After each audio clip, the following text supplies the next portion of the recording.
Hi guys, welcome to my channel SSC कक्षा। आज का आपने वीडियो का टाइटल देख ही लिया होगा, how to get a high score in upcoming exams. आप अपने अपकमिंग एग्ज़ाम्स में कैसे हाई स्कोर कर सकते हैं, कैसे बूस्ट कर सकते हैं स्कोर को। वैसे तो गाइस आपने बहुत वीडियोस देखे होंगे कि उनमें वो बताते हैं कि कैसे हाई स्कोर कर सकते हैं, लेकिन गाइस मैं आपको ये 2 मंथ की पूरी स्ट्रेटजी बताने वाला हूँ कि आप कैसे कर सकते हैं हाई स्कोर, अपने स्कोर को कैसे बूस्ट कर सकते हैं। तो गाइस स्टार्ट करते हैं। सो गाइस स्टेनोग्राफ़र के लिए मैं मेन वीडियो लेकर आया हूँ क्योंकि बहुत से मेरे पे रिक्वेस्ट आई थी कि स्टेनोग्राफ़र के लिए वीडियो लाइए, क्योंकि इसका जो इंग्लिश का वेटेज है वो बहुत हाई है और बच्चों को इसी में दिक्कत आ रही है। तो गाइस मैं आपको आज इंग्लिश के बारे में ही बताऊंगा कि आप कैसे कर सकते हैं इंग्लिश का। गाइस सबसे पहले ये जो पेपर है, जो इसका पैटर्न है वो 3 सेक्शंस में डिवाइड है। First reasoning, second GK GS and third English. और जो इंग्लिश का वेटेज है वो बहुत हाई है और ये पूरा टोटल 200 मार्क्स के इसमें क्वेश्चन होते हैं एंड टोटल मार्क्स के 200 हैं, आप ये देख सकते हैं। और इसमें जो टाइम ड्यूरेशन है वो 2 आवर्स है और इसका एक नेगेटिव मार्किंग है 1/4 मीन्स 0.25।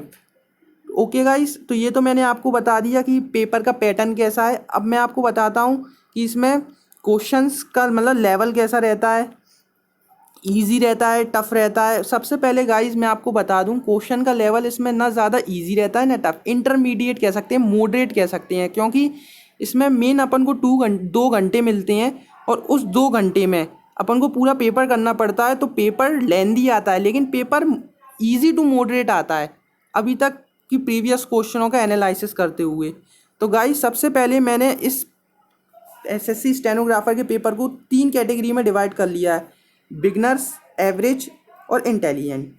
गाइस बिगनर्स जो अभी शुरुआत कर रहे हैं, एवरेज जिनकी मतलब 70%, 80%, 60% तैयारी हो गई है, और इंटेलिजेंट जिसकी तैयारी है, अच्छी तैयारी है और उसका स्कोर इंग्लिश में 90+ आ रहा है, 85+ आ रहा है। तो गाइस मैं यही बता रहा हूँ आपको। अब जो बिगनर्स हैं वो उन्होंने अभी फॉर्म भरा है तो ठीक है, और अगर अभी उन्होंने फॉर्म नहीं भरा है तो वो नेक्स्ट 20 का वेट करें, उसमें वो फॉर्म भरें। सो गाइज इन बिगनर्स के लिए मैं बताना चाहूँगा, अगर उन्होंने फॉर्म भरा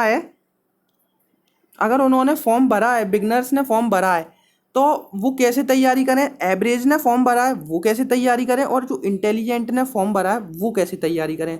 तो अपन इन तीनों का डिस्कशन करेंगे आज कि आप कैसे अपने लेवल को बूस्ट कर सकते हैं। ठीक है गाइस,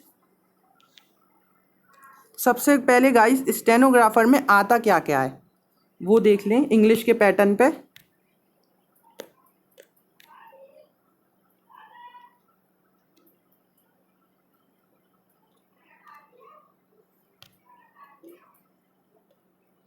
सबसे पहले गाइस सेंटेंस इम्प्रूवमेंट, ये 10 मार्क्स के आते हैं। सेकंड एरर डिटेक्शन, ये 10 मार्क्स के आते हैं। ईडियम फ्रेजेस, मुहावरे 5 मार्क्स के आते हैं। पैरा जंबल, इसमें आपको जंबल करना पड़ता है सेंटेंस को, ABCD VCD ये आपको इसमें अरेंज करना है, ये 5 मार्क्स के आते हैं। सिनोनिम्स ये 5 मार्क्स के आते हैं। एंटोनिम्स ये 5 मार्क्स के आते हैं। डायरेक्ट इनडायरेक्ट जिसको अपन नरेशन कहते हैं, ये 10 मार्क्स के आते हैं। एक्टिव पैसिव ये 10 मार्क्स के आते हैं। Fillers means fill in the blanks, ये 5 मार्क्स के आते हैं। और जो RC में रीडिंग कॉम्प्रीहेंशन, जिसको अपन ईजी लैंग्वेज में कहते हैं पैसेज आता है 15 मार्क्स का। और जो क्लोज टेस्ट आता है वो आता है 20 मार्क्स का। सो गाइस इसमें आपने देखा होगा, अभी मैं तीनों को लेके चलूँगा, बिगनर्स को, एवरेज को एंड इंटेलिजेंट लोगों को। तो गाइस सबसे पहले जो अभी एवरेज बच्चे हैं या फिर बिगनर्स हैं, उन्होंने फॉर्म भरा है, अभी मैं फाइनल वाले बच्चे को लेके नहीं जा रहा हूँ, अभी मैं सिर्फ एवरेज और बिगनर्स की बात कर रहा हूँ। तो आप गाइस देखिए कि अभी आपकी समझ लीजिए, जो बिगनर्स हैं उनकी कोई तैयारी नहीं है, नो प्रिपरेशन। तो गाइस इसमें आप क्या करेंगे, अब आपकी कोई प्रिपरेशन नहीं है लेकिन आपने फॉर्म भरा है, तो गाइस इसमें आप क्या करिए, कुछ नहीं कीजिए, मैं आपको बताता हूँ कैसे क्या करना है। सबसे पहले गाइस आप देख लीजिए, सेंटेंस इम्प्रूवमेंट 10 नंबर का है। एरर डिटेक्शन, अगर आपने पार्ट ऑफ स्पीच पढ़ा है, ग्रामर पढ़ा है, तो आप इसमें अच्छा स्कोर कर सकती हैं, नहीं तो आप इसमें कुछ स्कोर नहीं कर सकते गाइस, देख लीजिए आप। और इसमें और तो देखिए आप गाइस, इन दोनों को मिला के ये 20 मार्क्स के हो रहे हैं। बाकी का गाइस सारा आपका पूरा वोकैब पर खेल है। अगर आपकी वोकैब, अगर आप बिगनर भी हो तो भी अगर वोकैब अच्छी है आपकी तो आप पेपर को क्रैक कर सकती हैं। देखिए गाइस, इसके जो डायरेक्ट और इनडायरेक्ट और एक्टिव पैसिव रहते हैं वो इतने इसके इजी आते हैं कि आप इसमें 20 मार्क्स ईजिली अटैम्प्ट कर सकते हो। इसके जो 20 मार्क्स हैं वो आप ईजिली अटैम्प्ट कर सकते हो। ये तो आपके, ये मान लीजिए आपके 20 मार्क्स बहुत आप ईजिली अटैम्प्ट कर सकते हो, इसमें इतना कोई वो नहीं है। थोड़ा सा आपको वर्ब देखना है, उससे आपका काम हो जाएगा। सो गाइस, एसएससी स्टेनोग्राफर के लिए देखिए मैं आपको ये पूरा चार्ट समझा दूँ। एसएससी स्टेनोग्राफर के लिए फर्स्ट है पार्ट ऑफ स्पीच। इसमें मैं आपको तीनों कैटेगरी की बताऊंगा, बिगनर्स, फाइनल लेवल और एवरेज स्टूडेंट के लिए, वोकैब और कॉम्प्रीहेंशन। सबसे पहले गाइस, अगर मैं बिगनर्स और एवरेज को लेके चल रहा हूँ, एवरेज को समझ लीजिए थोड़ा बहुत आता है, वोकैब में उसकी ठीक है, कॉम्प्रीहेंशन में तो उसको इतनी प्रॉब्लम नहीं होगी, और जो फाइनल स्टूडेंट है उसको भी इतनी प्रॉब्लम नहीं होगी इन तीनों में। लेकिन जो बिगनर्स है, उन्होंने फॉर्म भरा है, उनको प्रॉब्लम हो सकती है। अब आपके पास ये 2 महीने बचे हैं, 2 महीने में आपको प्रैक्टिस भी करनी है और आपको पेपर भी क्रैक करना है। तो मैं आपको वही बता रहा हूँ कैसे करना है। सबसे पहले मैं ये HI और LI का मतलब बता दूँ, LI और HI, LI और HI। सो गाइस, HI का मतलब है हाई इम्पैक्ट,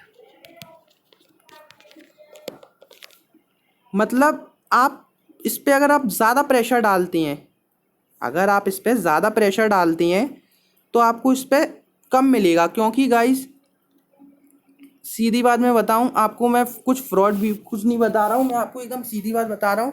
आप पार्ट ऑफ स्पीच ख़त्म नहीं कर सकते हैं 2 महीने में, आपको कम से कम 3 महीने चाहिए एक अच्छा लेवल के लिए।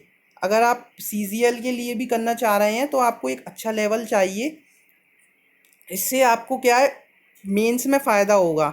ज़रूरी नहीं है कि आप प्री निकाल लो, मेंस नहीं निकाल पा रहे हो तो फिर क्या मतलब। इसलिए मैं कह रहा हूँ कम से कम 3 महीने चाहिए।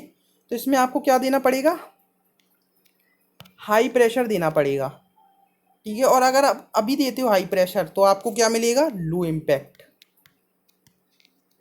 ये वाली बात। लेकिन जो ये वोकैब है और ये कॉम्प्रीहेंशन है, मतलब रीडिंग पार्ट है, वोकैब है।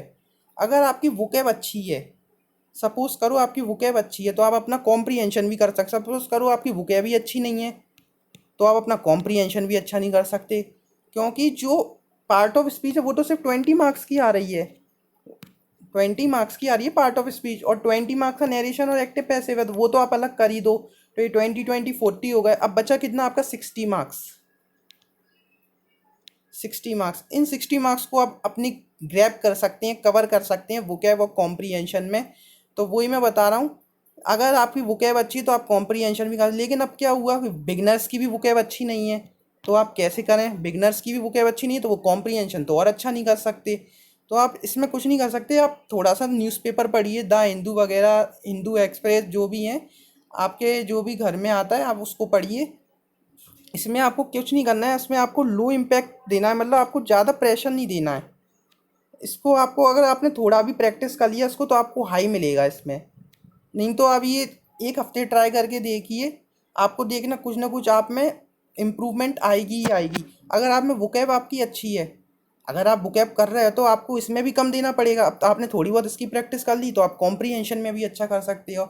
तो मतलब 60 मार्क्स तो आपके हाथ में है।